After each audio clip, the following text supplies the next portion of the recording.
Welcome, welcome to the ladies' room, where real men talk and truth go boom. Good morning, good morning. If your man acting up or your woman losing she mind, right we don't hide till we inside, 'cause the ladies' room go set it right.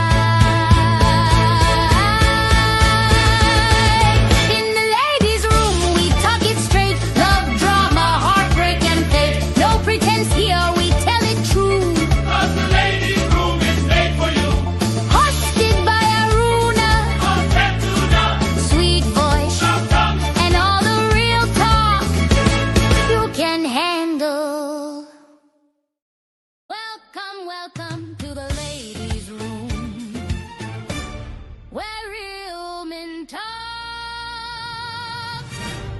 and truth go boom. Good morning, good morning. If your man acting up or your woman losing she mind, right we don't hide till we inside, 'cause the ladies' room go set it right.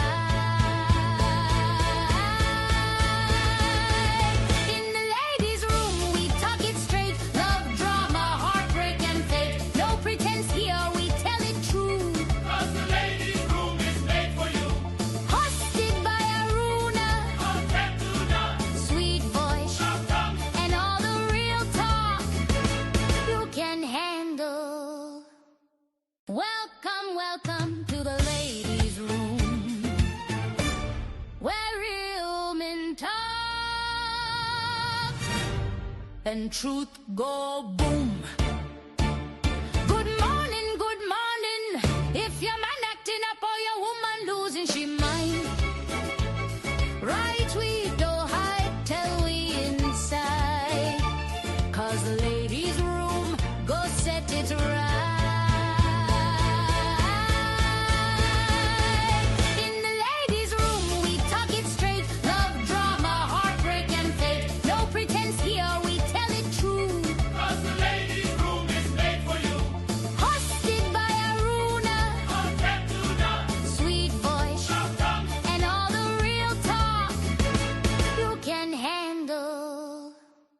Welcome, welcome to the ladies' room.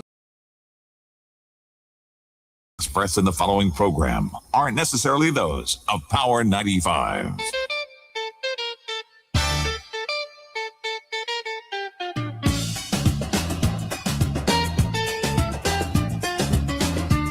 Good morning, everybody. Welcome back to the room, ladies' room, for today, Thursday, February 19th. And it is our final one for the week. Yep, and it has been another intense week, but we are not complaining. We continue to, fight the good fight. We continue to keep you in the loop. We continue to bring you the information. We continue to have these conversations. And I am super grateful to you, each and every one of you who make it a point of duty to come to the room, or you're listening on Radio 95.1, 95.3, or you are listening online via the Power app, or you tuned in on Facebook or YouTube. Thank you so very much for making it to the room for another day.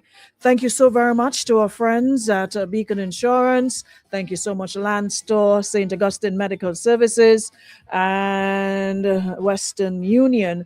Land Store, Western Union, Beacon Insurance, St. Augustine Medical Services for making the room possible yet again. To all the folks celebrating birthdays today, here's to a happy, happy day. Hope you enjoy your turn around the sun. Hope you have an awesome celebration of life. I'm not outside. Yeah, so my guest is not here as yet, but she's on the way, should be here shortly. So that gives us time to, catch up. And then when she gets here, we'll jump right into it. Reminder about the candlelight vigil and speak out in front of the Esplanade Mall tomorrow, Friday, February 20th. Yeah, from 4 p.m. to 6 p.m. 4 p.m. to 6 p.m. All right. And they're asked to join, make a difference. Together we can make a difference. Join us as we light a candle for change. So from 4 p.m. to 6 p.m. after work, Instead of going by some bar and looking for something to drink and what have you, come give it a couple minutes of your time. All right. When we show up in numbers, it shows that you are serious and it's not just about, talking the talk. So for all the men who so far have been really, really vocal, man, I posted a piece. It was a live that was done on Tuesday, and I was listening to it, and that part that part hit me so much. I'm like, you know what? I have to share this. I think the young man's name is Coda. I don't know him, but folks in the comment section said his name is Coda. So Coda, just like I did yesterday with the other guys, I want to add you to the list of men who are vocal, who stood up and spoke with passion. You can feel it in your voice, and I truly, truly appreciate you. For that stance you took. And like you said, the part that really stood out for me was a reminder to men that when a woman says she's done, she's finished, you have to respect that. Yeah. And like you also rightly said, taking her life, what does it do? She's still done. Now she's gone forever. How do you live with yourself now, knowing you're responsible for taking the life of an innocent young woman who didn't even get an opportunity to blossom, to become somebody, to make her mark in this life? She only had 18 short steps. 18 short steps. The week before, 22. So for those of you who continue to stand up and lend your voices, thank you so very much. Yeah? You may not be, not everybody is vocal, but whatever little way you can, whether it's sharing, and to those of you who shared it, that is also doing your part. Everybody can't speak. Everybody can't pick up a mic. Everybody can play their part in their little way. We're not asking everybody to pick up a mic, not asking everybody to go live. No, you can show up at a vigil. You can show up at a march. You can share a flyer promoting a march. You can share somebody posting something, in regards to it. You can share the video. And so many of you have done so. And I want to say thank you.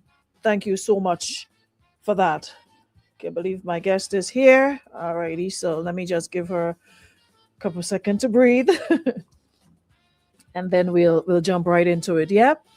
But like I said this morning, there's a lot happening that will be happening to highlight, and of course to bring awareness and educate and inform in the coming days. And I am so happy to see a lot of people not giving up, because we this thing about 2 day, 3 day talk, and then we move on to something else. Those of you who continue to keep the fire burning, continue to keep the fire lighting. Thank you so very much for lending to this important cause. All right. So as we get ready to continue the conversation this morning, for those of you on the live, please, please, please do me a favor and share as soon as you come in. Those of you already here, if you have not done so as yet, please, please, please do me a favor and share the live so we can get the conversation on the way. Just get this camera to. All right, I think we needs to focus. All right, just trying to get it to focus so we can get it much clearer. Um, it's a bit right side. All right, so let me just get Kate to move that light. Kate, I need your help just to move the light. Showing the sun is a little too white on the side. I want to make sure that it's proper. Um, get it. All right, let me just do this and then I'll come right back. Give me one sec, guys.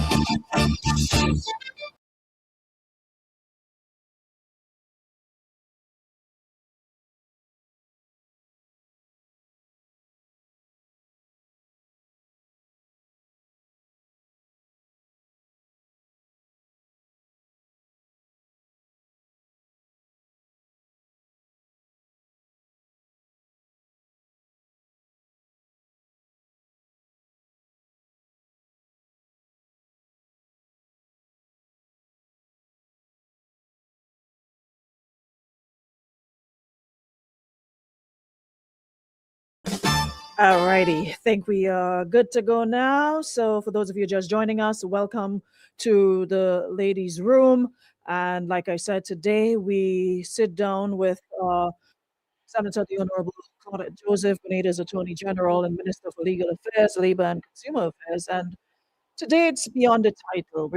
We'll be getting to know the woman behind the office, her journey, her purpose, and of course her perspective at a time when we are grappling with serious conversations about justice, safety, the protection of women and families. And I'm really, really thankful for those of you already here for joining the conversation and listening via radio. Thank you so much. Those of you on live, thank you so much as well for here. All right. So we are not going to waste time because you know how quickly time goes. So we are jumping right into it. And say special morning. And welcome. Good to have you in the room. I think it's your Thank first time. you. Yes, thank you, Luna. How are you I doing? am wonderful, despite Yes, everything. yes. Still have to keep moving. Still have to keep the faith and do what we have Oh, to I do. know. Thank you, and good morning to everyone who's tuned in to the ladies' room. I know you have quite a following, Thank you. and so it's my pleasure to be here wherever you are today, tuning in, listening in. I wish you a blessed day and good morning. I look forward to the conversation. Wonderful. So it's your first, but I hope it won't be your last, I hope right? so too. Good. So now, before we dive, we dive into the heavy stuff, the heavy Yeah. topics. I want to start on a little personal note in terms of telling us a little about yourself because a lot of the times you see people in public office and you really don't know much about them except the title that they hold. Yes. So, what inspired you to pursue law? What drives you, etc.? We'd love to know about those. Yes. Thank you. Um, well, everyone, I guess, listening by now, know my name. Um, but just in case there are persons who don't know who I am, listening and don't know who this person is, my name is Claudette Joseph, and I am from Cooper's Hill. And if people don't know where Cooper's Hill, that is the area between H.A. Blaze Street Hmm. and the villa. You know that there's this long stairs that will take you up Hmm. from H.A. Blaze from H.A. Blaze Street to right up to the villa, there where the guides hut be. So that's the area where I grew up. We call that area generally the walk. So anything between Canteen, Caranage, Green Street, H.A. Blaze Street, Lucas Street, Cooper Hill, we are walk people. Wow. So I'm a walk girl, and it makes me an angel. I'm still Okay, so here we go, starting conclusion already. So, I hope what? Swallow not I listening. know. But Swallow is a I orphan too, walk you you know. so much. You're an So angel. yeah, so I grew up in that area, of single parentage. My mother had 8 children. One died tragically on the Caranage. Um, quite young. He was only 10 years old. Those are the days when children in the area used to swim on the Caranage, and he drowned a Sunday morning on the Caranage. Wow. My mother never recovered from that. Never ever. And so the rest of us, 6 girls and one boy, she raised us as single parents, and all her children, uh, fathers died young. So my father died when I was 8. So we grew up as children raised by a single mother. By the way, my father was originally from St. Mark, but settled in River Road. So when I say I'm an authentic town girl, that's what I mean. Because I grew up on the Caranage, visited my father regularly in River Road before. So it's River Road and Caranage. And so, um, Hold 1 second. mhm. I think I have some issues with the audio. Oh, okay. It's not too clear. Hold 1 sec. Let me just check. Um, tell me. Tell me if it's better now. Okay, hold one sec, guys. Let me just adjust something here. Um, is it better now?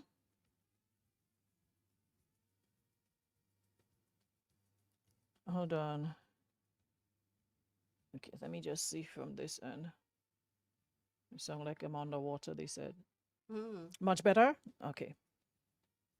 Better now. All right, great. Um, would that mean I have to start over? No, we Or just have to continue. okay, okay. So if we go back, we're going to lose all the time that we have. Right. Yeah.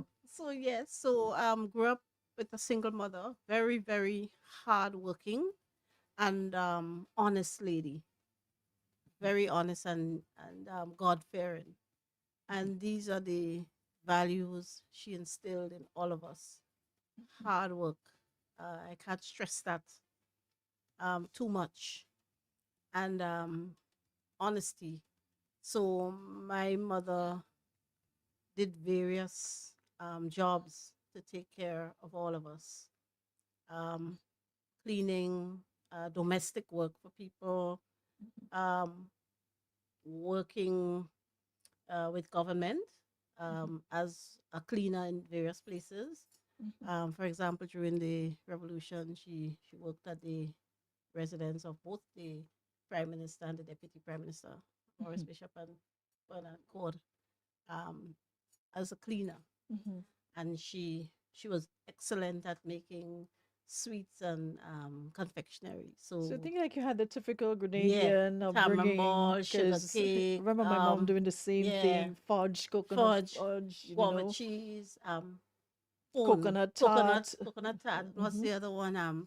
She was Um, really famous for that. the sweet Salmon ball and the sweet potato potato pudding. pudding. Right. So she did all these things. So really at any given time she was doing two or three different things to make ends meet, to take care of us.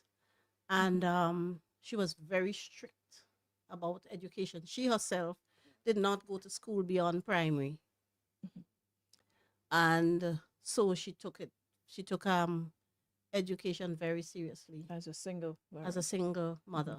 So I actually developed this thing when I didn't want to do chores in the house because she was very strict with us doing our chores. In fact, we actually had a roster at home. So each day you know what your responsibility was, whether is you're there to wash the wares, so you wash the wares after the So three even as a meals. single parent, Yes, discipline, discipline, structure. clean. So you had different things, and then on a Sundays it rotated because it was all girls. So we had to do this. That's the one day she didn't cook, Sunday. So we had that kind of order and Sounds structure in the very house. familiar. There was actually a roster done, and you could check the roster to see what it was your turn to do.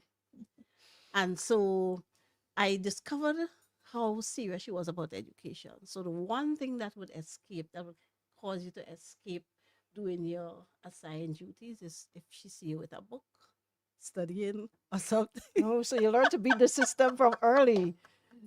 So I would, if you're doing something homework wise, or once you had a book in your hand, just reading, even though it was a Mhm. novel, she wouldn't interrupt you.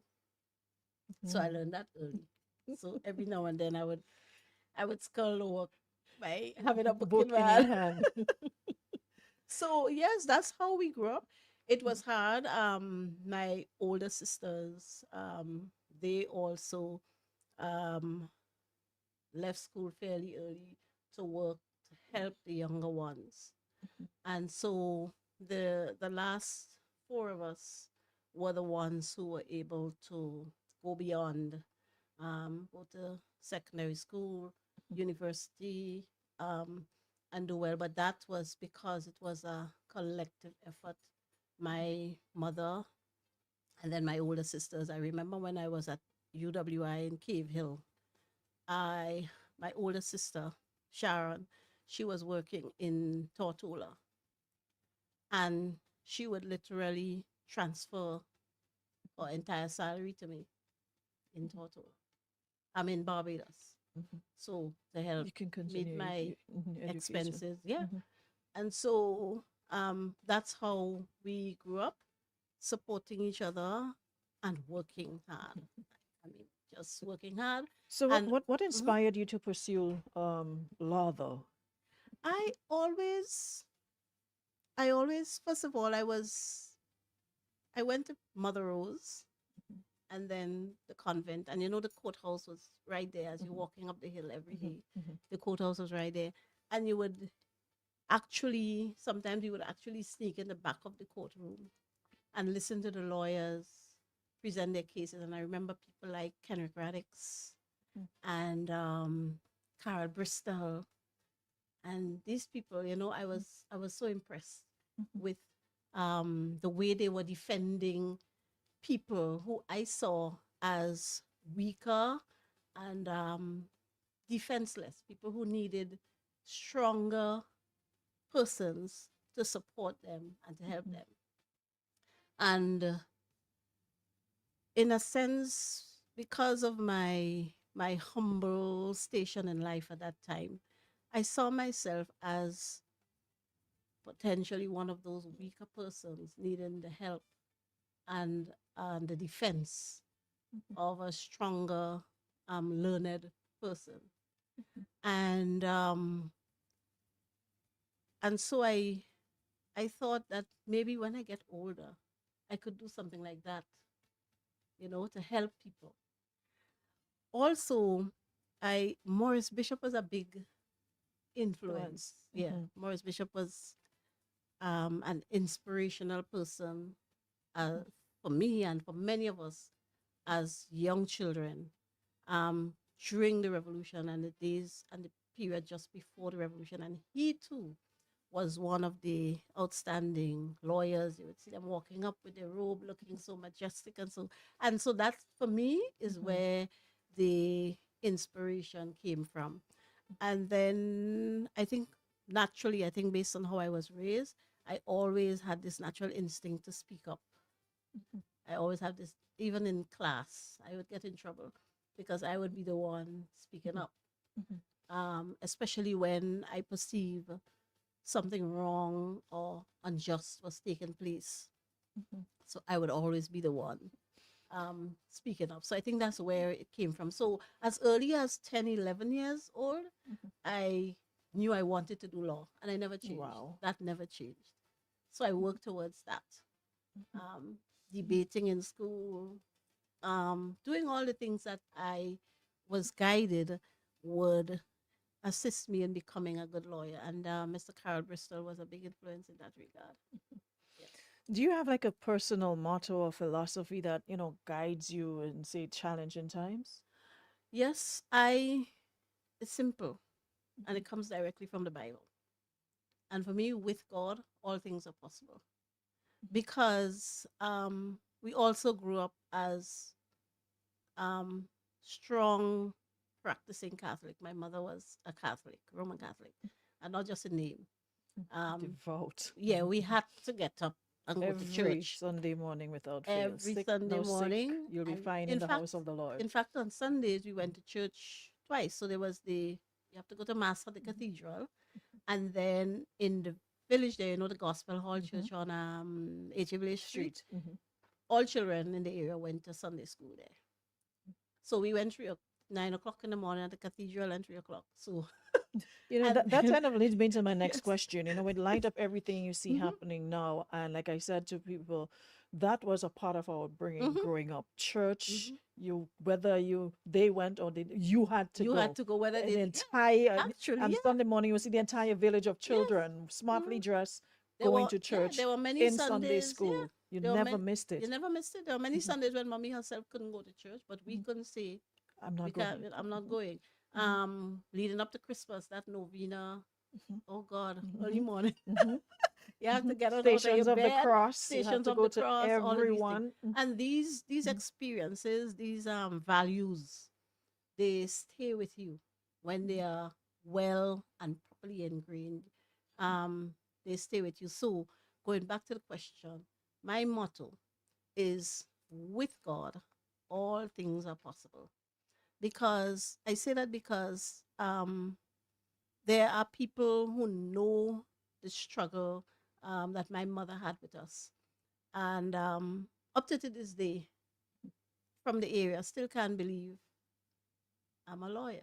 There are Yeah. there are a couple on the live right now saying the same thing. Yes, They knew the yes, family. difficult. I remember a lady in the village. She was a seamstress in the village. She died about 2 or 3 years ago. When I was called to the bar, and there was a newspaper article, with my picture and so of the new lawyers called to the bar. I met her and she said, "I'm so proud of you. I'm so happy for you.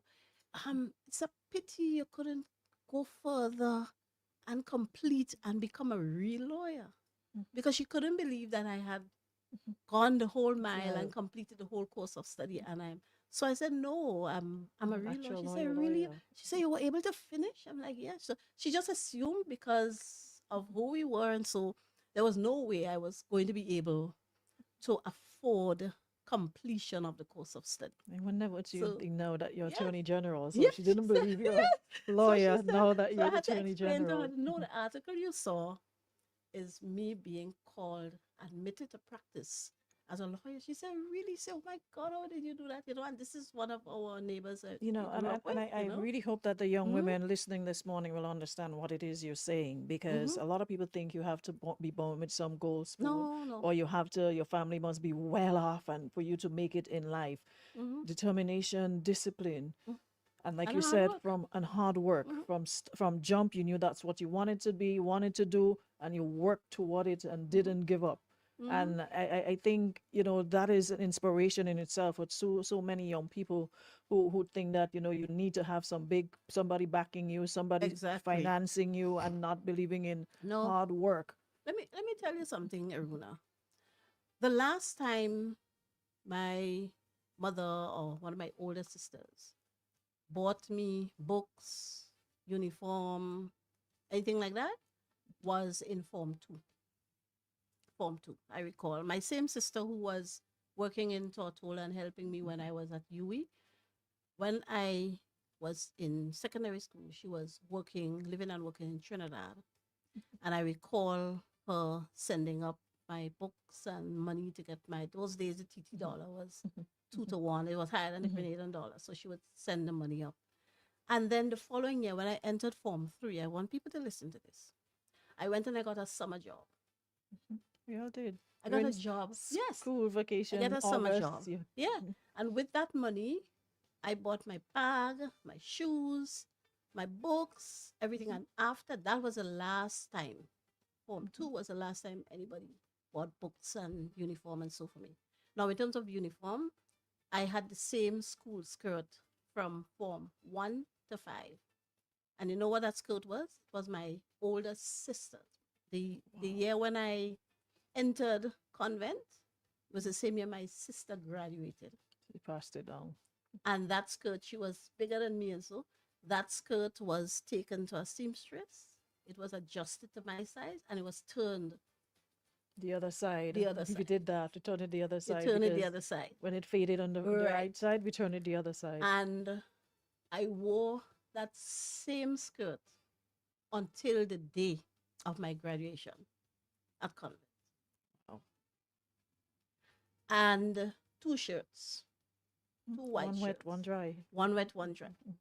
When I worked maybe in Form 4, so I bought another, right? Another shirt. And then I had four because there was somebody who my mom raised, as she was like our sister. She wasn't our family, but she was raised by us, living with us, and she went to Wesley College. And when she graduated, I got one of her white shirts. So I'm saying all of that to say you don't have to have the newest. You don't have to have Every new term. stuff every term. You don't have to have the latest. You don't have to have the best. Once you're clean, and my mom was very strict about that. Clean, well ironed, polished. Nobody could tell that I was wearing secondhand school shirts and a secondhand skirt, because it was always neatly pressed. Your shoes. One thing my mom bought, the white The polish. white, we used to Yeah. call it the white mufti. Yes. So You were always impeccably Every dressed. afternoon, you have to make sure you So polish your yeah, shoes. you don't have to. Even now in my family, my sisters and so, there's no big issue. We wear hand me down, we exchange clothes. If you know someone has something that got too small for them, you pass it on. Even now, because that's how we were raised, and you learn to care stuff. You learn to care stuff. I wear clothes today that I had since like 30 years ago because I didn't put on much weight or anything. Mhm. So I still wear some of my same clothes from 30 years ago. I still wear it See, today. I'm sure many people didn't even know that or Yeah. aware of that because all you hear, okay, she's a lawyer, so that means No. you know. But your story is awesome, and I see a book somewhere in the making because there's so much inspiration and there are so many similarities in our bringing. And I'm seeing Mhm. so many other people on the live saying, yes, that's how we grew up, you know, Mhm. and it instills so much discipline in and so much, you know, you just had that drive to succeed and you know to do well, and you didn't give up at the slightest, you know, No. failure. No. You kept on pushing, and the family dynamics back then was different. Family was family. You Mhm. know, they say family is everybody, the support was there, your community was your Mhm. family. Yeah. You didn't dare do something and somebody saw and you think you would get away with it. Yeah. They had the And permission to yeah, pull you up. the older ones are responsible The because older like ones are my mom, as I responsible. said, she would do various little jobs to make ends meet. So my older sisters, first one and the second one, they were responsible for keeping us in line when she wasn't at home. It's like the So mother not so really there. and truly became like my bigger sister was the disciplinarian, right? Because we learned early on, especially as the smaller ones, because I was the one before the last. And we learned that mommy really she would talk, talk, talk, talk, talk. And but she didn't like to beat. So even when you did something to get her too lash, she would say it's soft. So we used to be pretending to cry but laughing at her because this kind of small. And she said, "I'll call Ansela for you." But that's when we shape up one time because if Ansela come to give you two lash, that's two proper lash you get in. Agreed. So my even when my mom was present, my older sister really became the disciplinarian, and I really appreciate how the older ones they sacrificed for us some of the things we were able to enjoy as the younger ones. They had to forego that because they had to go to work early and that kind of thing. So up to today, we remain a very close knit family. Mom passed in 2021, but we remain very close and supportive of each other because I appreciate the sacrifice that the ones who came before me made Made. to ensure that those of us who came after um, were able to do well, you know. Now, it would be remiss of me if I didn't, you know, ask at least your thoughts on this, and as we navigate these tough past couple of days, Mm-hmm. you know, and in recent weeks, we've seen the tragic deaths of last week before, then Tuesday of this week. We've seen the tragic deaths of young women at the hands of men. How does it make you feel personally, knowing the impact of these crimes on our society? It's, I mean, like everybody else, it's a very sad time for us. And for me, Aruna, it's a bit frustrating as well because I would tell you this issue of violence against women is something that we have been grappling with in Grenada for a long, long, long Time. time. In fact, I think it comes back. It comes from, quite frankly, the days of slavery when beating and flogging and whipping was part of the daily routine of the enslaved people, and it came down the line, generation, and we have been trying for a long time in Grenada to create systems and to pass laws that would treat with gender-based violence. I see a lot of people say, no, laws need to be stiffer. Da, da, da, da. I'll tell you something. When I was at Cave Hill, when I was in university in 1993, one of my summer job at the time was with Gren Coda. And at the time, Grencoda collaborated with the government to do a study on youth in conflict with the law. So I was one of those researchers going around the country gathering information and so. And since back then, sexual offenses and gender based violence was prevalent in Grenada more so than other countries. Mhm. Incest, we found. In fact, the law that made incest a crime was in 1994, thereabout. And I was part of the group that did the study that resulted in incest becoming a crime on our law books because the research that we did showed that there was a high incidence of abuse and sexual offenses committed against young children and women. And almost all cases, Aruna, these offenses are committed by people who are known to the victim, family members, neighbors, family friends, in some instances, church elders, and so. So it's in the rare instance you have like a stranger committing these offenses against women. So I know there has been improvement in the law from 1993 come up. Then we had the Domestic Violence Act in 2003, then a new one in 2010. In 2012, the offense, the penalty for rape, the sentence for rape was doubled from 15 to 30 years. And so it is, in a sense, not for want of having laws in place or enacting legislation to treat with these kinds of offenses. I think we need to go beyond like just reacting emotionally when something happens and say, oh, we need stiffer laws and just to me when we get to the stage where we have to pass a law, it's too late. It's already the offense was already. Yes, already the offense is committed and you are making preparation. You are providing for what happens when the offense is committed. That's what the law does. It provides for what is the consequence when the offense is committed. And I think we need to support agencies like Grencoda, the Legal Aid and Counseling Clinic, the other NGOs in Grenada, the churches, the Ministry of Social Development that have programs that are aimed at preventing the occurrence of these heinous acts. You see, and that is one of my concerns, and I saying this to folks the other day. My problem is, yes, we react. We're not proactive. We're a very reactive society. And I've been part of forums, I've been part of discussions, I've been part of education.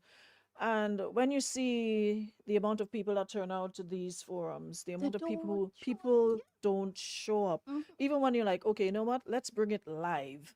And so that, people can sit in the comfort of their homes. You tune in and you look at the numbers on the live. People check in, they check, oh, that's not sensational enough. It's not, that's boring.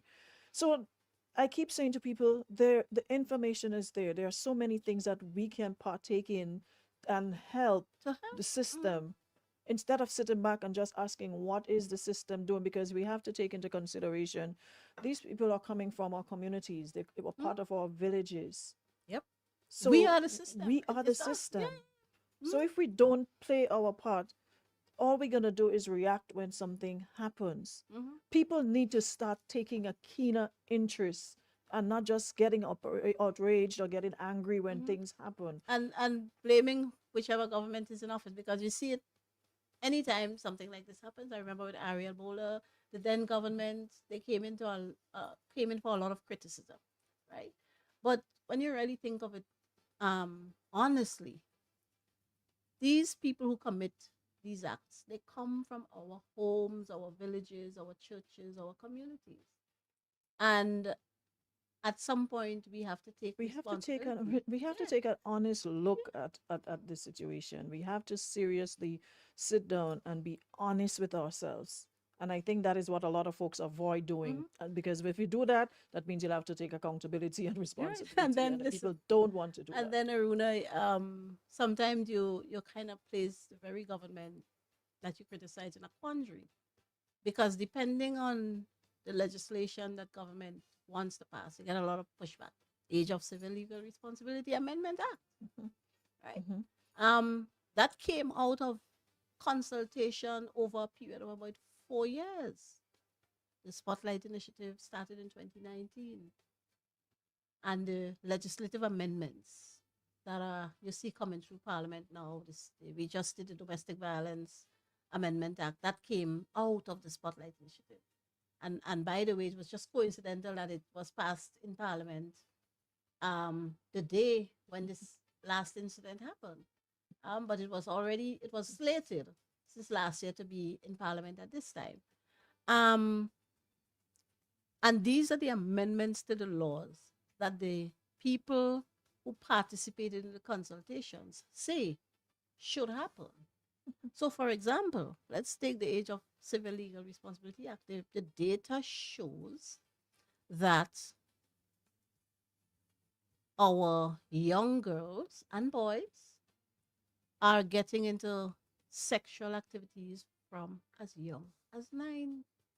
That's what the data shows. From as young as 9. And in many cases, in most cases, they are being interfered with by family members. In some instances, parents, fathers, uncles, right? People in their church, elders. And the whole idea is, and they are contracting sexually transmitted diseases and infections. And they can't go to the parent because in some instances, the parent they need to go to say my private part is itching or something is wrong. Is the same person interfering with them? So I mean that's that's a reality. So, culturally, what do you think needs to change to better protect women and girls from violence? I think we need to be honest. We need to be still this is happening in Grenada and it's still taboo, right? It's still taboo in a lot of instances. It's hush hush, open secrets. We know it happening, but nobody is speaking about it. The other thing is that we shame the victims, right? We victimize the victims. So um, she going behind man because she like money. I've seen a lot of She that this dressed in week. this way. You understand? So the victims are victimized a second time, and that causes them sometimes to be afraid to come forward to say this is happening to me, this has happened to me, because they are afraid of being stigmatized or labeled as whatever, all these derogatory Negative names words. that they get called, right? So as a society, I think we need to be more open, we need to be honest. I mean, to start with our little children. Parents, you need to start with your little children. Start talking to them, let them feel comfortable sharing with you, for example, what happened today in school. Teach them about what is appropriate and what is not appropriate, for where people should be able to touch you and where they should not be able to. Teach them to set boundaries. If somebody is making you uncomfortable, teach them to express themselves, right? And to remove themselves from uncomfortable situations. Because sometimes it's just you, I'm sure you experience it when you're growing up. Sometimes the men is not, they don't have to say anything to you, just the way they Just to watch look you. at you. Yeah. Just In a one eye. lecherous way, they watch you in a certain way. And it makes you uncomfortable, right? You have on clothes, but you feel kind of undressed because of the way they watch you. So you have to teach your children early, and the boys too, because the boys are being abused Ways as as well, well. right? So I think we need to be more open. Parents need to be more open with the children. The children have to be comfortable with you, coming to you and telling you what happened in school today. Who said what? What did teacher say? What did your classmates say? What did you do today? Who did you play with? How did you play? So I think we just need to get over the taboo we have of these things because it is a fact that in Grenada we have a high incidence of sexual offenses. When you look examine the court docket, for example, the assizes, over 60, sometimes up to 70. Imagine that, you know. Percentage, yes, I've Over spoken about this repeatedly. 70% Percent of the cases in the are court sexual related. sexual offenses. And for an island as small as Yeah, ours, that is, I it is mean, alarming. so we brag we don't have a. It is true we are not in the category of some of the other islands in terms of violent crime But and how sexual widespread the offenses. crime is and so. But this underbelly there with these sexual offenses, we have to do something about. So from of course, that, like you said, the cultural but there are many in the public who feel like very frustrated about the system's ability to protect victims before tragedy occurs and even after. So, what steps will your office be taking to respond proactively rather than reactively? Because there's a lot of concerns. In case in point, like you said, the rape sentence, it was doubled to 30 years, and then you have somebody coming out before the 30-year period not being. So, how would we work on all of that? Because we have a lot of confusion and Right. people are just Mhm. what's So I think the various government offices and agencies. So the Office of the Attorney General, the Office of the Director of Public Prosecutions, the Ministry of Social Development, prisons, and so I think we need to collaborate more, Mhm. right?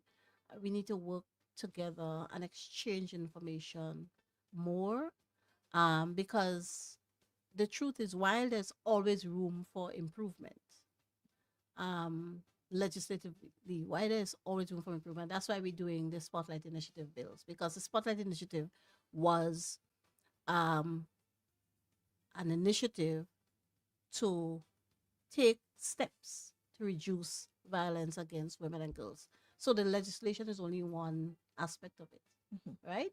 For example, we have the concept paper on the establishment of a family court, which is something we're going to do to make it easier. Very shortly, we are going to be rolling out the sexual offences court, Mhm. which will have special accommodation for vulnerable witnesses and so on.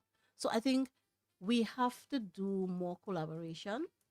Um, but I think the larger portion of what we need to do now is actually educating our public, because there are provisions in place. So, for example, the Ministry of Social Development, they conduct parenting workshops, they do all these things. I think a lot of public relations must happen so that the public knows what is available, what avenues they have, how they can access the legal aid and counseling clinic, how they can access support from the Ministry of Social Development. They need to know that you don't necessarily need a lawyer to get a protection order. The police also need to be more sensitized, because we get a lot of reports. People go and they get the protection order, because I understand in this case there was a There was a protection order order, in place. but it's totally Um, disregarded. right, and the police are reluctant to get involved with what they see as um partner A relationship. relationship thing, and they're gonna make backup and thing. It shouldn't be your concern that, oh, they're gonna make backup. No. You should treat every report as very serious, Mhm. every report, and act on the report. So there's a lot of that has to happen. There's a A lot lot of, of gaps where that is yes. concerned So because this week I've received so many reports of, oh, we go to the police, oh, this person has a restraining order, oh, this person, but they're mhm. still in the same community, they're still And around me, I you still see, and getting. sometimes, because Grenada is so small, I have seen it. Because another thing about me, I was the first in-house lawyer at the Legal Aid and Counseling Clinic, Mhm. talking about my desire to help the weak, which inspired me to become a lawyer. During my summer vacations, for the most part, the 5 years I was studying, I worked on in summer at the Legal Aid and Counseling Clinic. And then when I became a lawyer, I was the first full time attorney hired in house Mhm. for the Legal Aid and Counseling Clinic. Mhm. So I did that for, so I saw the thing firsthand. I know. Don't talk about Monday. You see, weekend when the men drink their rum and, oh, Jesus Christ. and they beat the women on the weekend. So I have seen it and experienced it firsthand. I know what I'm talking about. And we have had for many years the police not necessarily taking matters relating to domestic violence as seriously as they should. And because our society is small, sometimes they actually know the people, right? So you may go to the station, the police know you.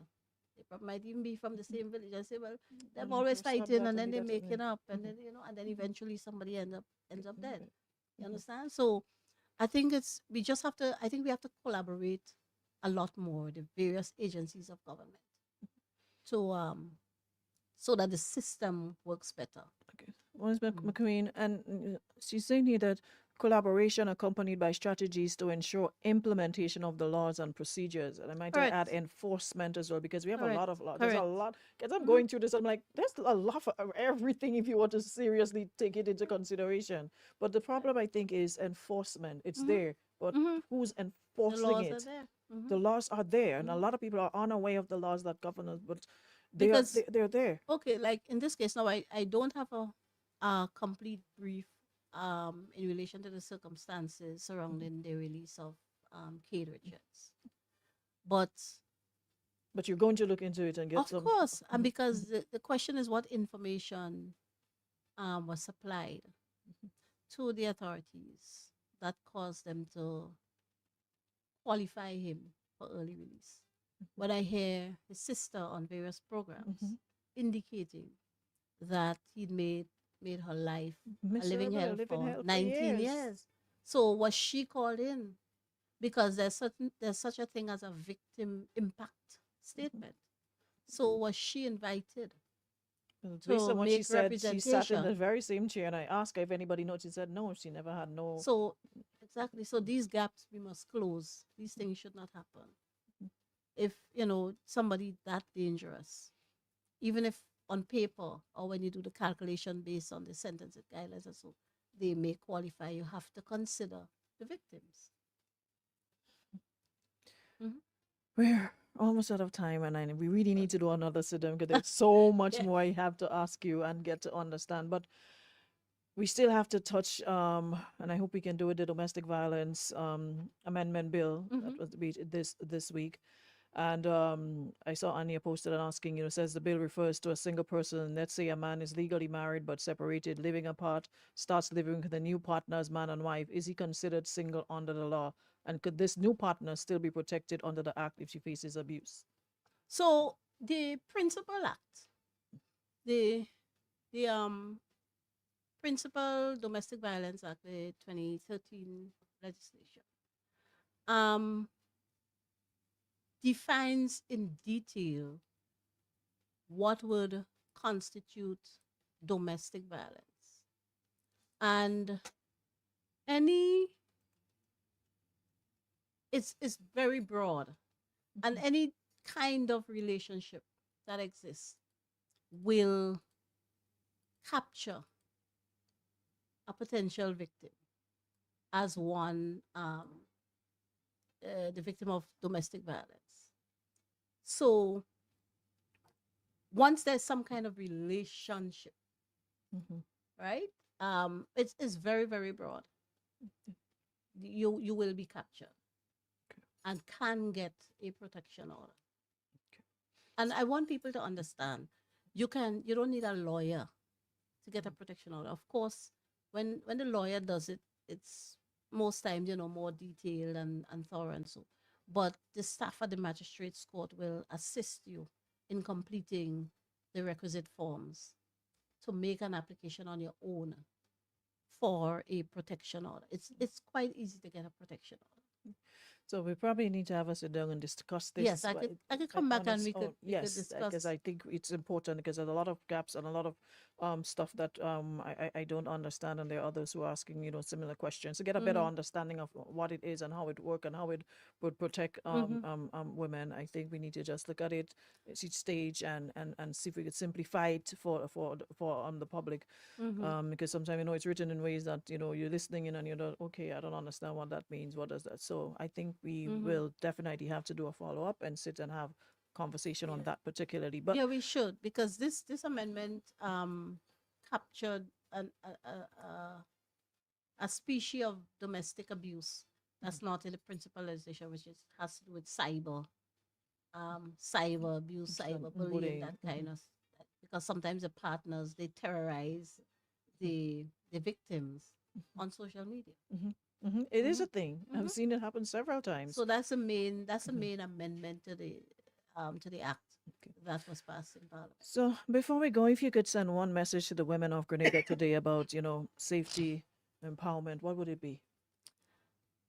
I would say to women, you are enough. I would say you are enough. Be not afraid to speak up, stand up for yourself, lean on each other, support each other, and reach out for assistance, whether it's from your family, friends, or the authorities. Because despite sometimes where we have what we see as gaps or failures, we have more successes in terms of the system stepping in to support um, endangered and vulnerable women. It's more positive than negative. What we hear about and what's highlighted a lot are the occasional failures. But the majority of people who access the system for support, they do get the support they need. And remember, the sky is the limit. And with God, nothing is impossible. Because for me and my own success as a woman, sorry, um, it everything I did was accompanied, and everything I do, even now, is accompanied with a lot of prayer and praying and leaving it to the will of God.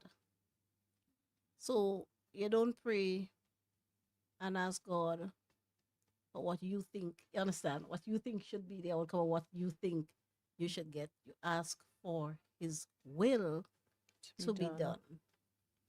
And you leave it there. And most times, or 100% of the times, the Lord's will is always what's best for you.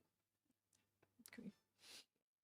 Thank you so very much. And like I said, we definitely be touching base again because we want to do a follow up on, the bill and No problem. take our time and go through it. Today was mostly about getting to know you, and I think we're definitely in a better spot understanding who you are and what you do, why you do. So I want to thank you for the opportunity, and One, looking one, forward to. one plug, Mhm. one plug, Aruna. Women, you would help yourself by joining a self-defense class.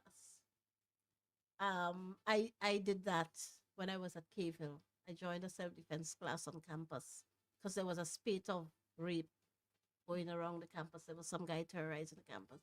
And I said to myself, well, if I encounter that guy, I can't go down so. I had to learn. I ain't going down so. So I joined a self-defense class. And actually, I've never stopped training in the martial arts since then. I continue to be a martial artist. Okay. Yes, So and you did say that last week. yes, so do join a self-defense class. Yes. It helps. We definitely will talk about that as well, Yes. and how to get more of us to sign up, Yes. because you have to be able to protect yourself. Mhm. All right, so protection and all of that will be the next course of conversation. So we'll Yes. follow up, and we'll take it from there. So Okay. again, thank you Thank so you so very much, much. Aruna, for having me. You are so My welcome. pleasure. Alrighty. And folks, yeah, I know we are so far beyond time. I am so Oh sorry, God. but we had to let the information get across to you. Thank you so much, Beacon Insurance, Western Union, St. Augustine Medical Services, for making Land Store for making the show possible this week. And to each and every one of you who tuned in for this week, thank you so much. We will continue the conversations next week, God's will.